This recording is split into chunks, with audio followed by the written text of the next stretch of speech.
Perfect. Hi, yes. How are you, Leo? What's happening? I'm okay. How are you? I'm not so bad, man. Welcome to CutShotCricket. My pleasure. Would it be possible if you could tell us a bit about yourself? A bit about myself. And your your cricket story.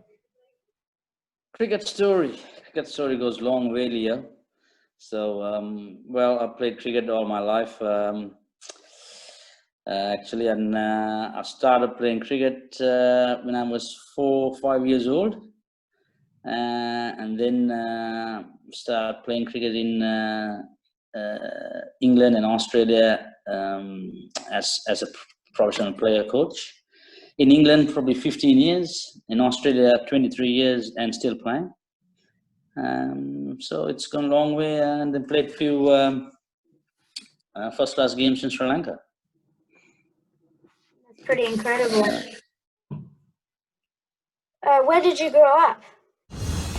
I grew up in Sri Lanka, in Colombo. Played cricket in there for, I think I played 10, 12 first-class seasons in there. I was in a few development squads, Sri Lankan A squads, under 19 squads, all the junior squads, and then played first-class cricket. And then take over professional cricket after that. What made you decide to play cricket?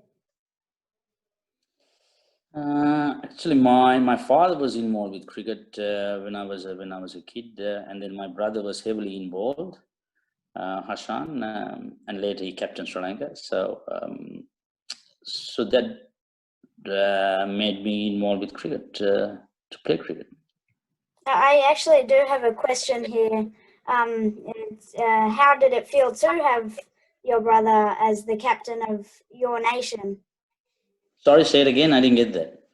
I did have a question for you about how did it feel to have your brother as the captain of your nation? Well, that's a quite honor for us, and even for our family. He worked really hard over the years, so he's a very good work ethic, and we are actually proud of him. When he was playing for the country, when he was about 18, 19 years old, he played his first ODI. I was 13, 14 years, and I always wanted to follow him as a cricketer. He's an older brother. So it was a great privilege to see him playing. Right. I've seen some highlights of him as well. Yeah? Yeah. Would you like? Yeah. What's the most memorable cricket moment that you experienced? Leo, I have played cricket in a few countries, so I have few memories. So I think it's very hard to pinpoint one, saying that it's if I'm going to tell you that 95-96 first-class season is a very good season for me, and then we won the first-class championship in Sri Lanka in first-class cricket. That's 95-96 first-class season, and then I scored 121 in that final. I've won 2 first-class championships. That's one of them, and then won probably 9 premierships in here, and 3 premierships in I think 4 premierships in England. Yeah. Wow. So a few. If I'm going to talk about that, that's going to be never ending. I won a Brighton Union premiership down at our Hurlingham Park. Yes, Brighton. So which Brighton premierships, 2 Brighton premierships we won 2016, 17, and 17, 18. Fantastic. And it was quite a good young up and coming cricketers involved in that. So now Matthew Warback, he's gone back to Premier Cricket in Victoria, so which is good. So those players were coming throughout the ranks in Brighton Union in those days, and Stewie Gara, Freeman boys, and then we got a fantastic captain Darian Kuzma, guide all these boys hopefully for next few premierships along the way. And that ties into generations of cricket. If you could give the next generation any piece of advice, what would that be, and why would that be so? Well, only thing is I can tell you the cricket, there's no shortcuts in cricket. So what you put in, you get out. You got to work hard. You got to work on your technique, and you got to have patience. And then if you work hard, and the rewards will come. What makes a cricketer stand out and get selected? To me, should be able to perform day in day out, and then and also home and away. Some guys are would like to score in your home ground, and they are quite used to that background. So I'm talking about is someone who can play home and away and score every second game. You know, got to be a consistent performer, and should be assess the situation and conditions well, and able to handle the pressure. So those has to be those stand out for me.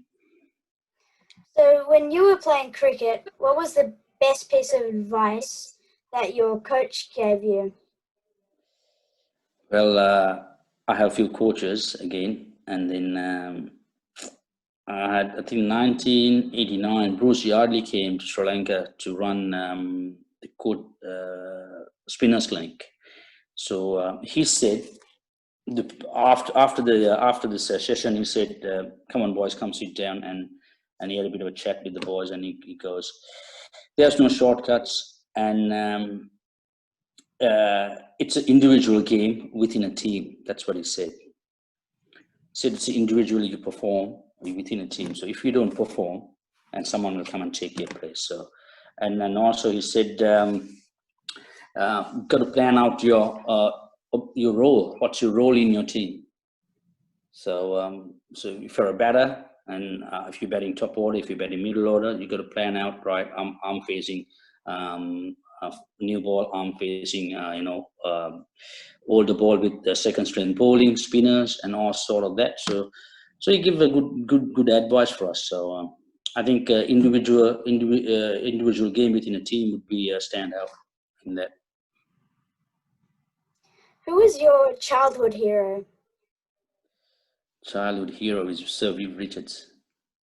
I grew up in that era, so I was watching cricket and that, you know, Viv Richards, Desmond Haynes, Gordon Greenidge, the top of the order, and Larry Gomes coming in the middle, and then with the fast bowlers, Joel Garner, Malcolm Marshall, Roger Harper was offie. So I think Viv Richards is my childhood hero. Who was your favourite player of all time? All-time favourite player, Brian Lara and Kumar Sangakkara. So, I had the privilege of meeting Brian Lara on my birthday. Oh, huh. Yeah. What a day then! Yeah. Yeah. It was Well, how long ago? It was the bushfire appeal game. Where they were raising money for the, yeah. 2008-9, I think. Yeah. It was this year. This year. Yeah, it was. Yeah. From bushfire. Yeah, the last one, right? Okay. At Junction Oval. Right. Okay. Who's your current favourite player? Yeah, I have 3 players.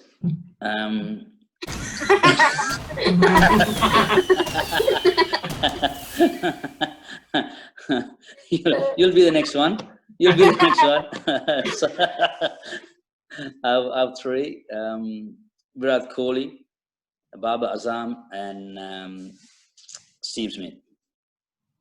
What makes those players your favorite players? What makes them stand out?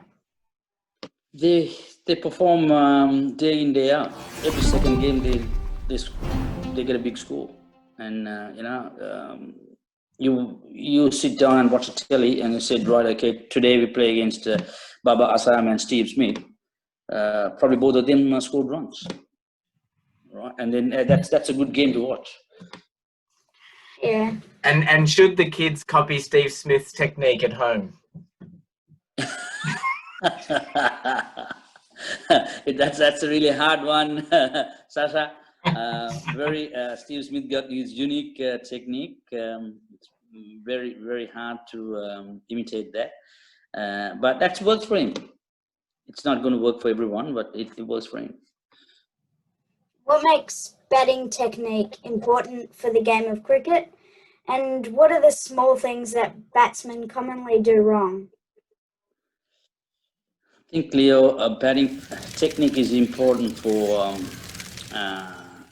your improvement. So if you don't have a good technique, you will find out in the long run. As a batter or a bowler, you have to have a sound technique. And if you don't have that, you can't survive. You can't survive without a technique. So I think you got to work hard in your technique. You got to work hard your game plans, and then your rewards will come. What was your favorite cricket shot? Oh, geez. Just you want a cricket shot or you want FIV? I like cover drive, Leo. Cover drive's good for me. And what makes cricket special to you? I've played cricket since I was 4 or 5 years old, and then I'm still playing cricket and coaching cricket. I'm 47, still I'm enjoying. So I think it'll stay with me for another few years. Great. Thanks for coming, Yas. No worries, Leo.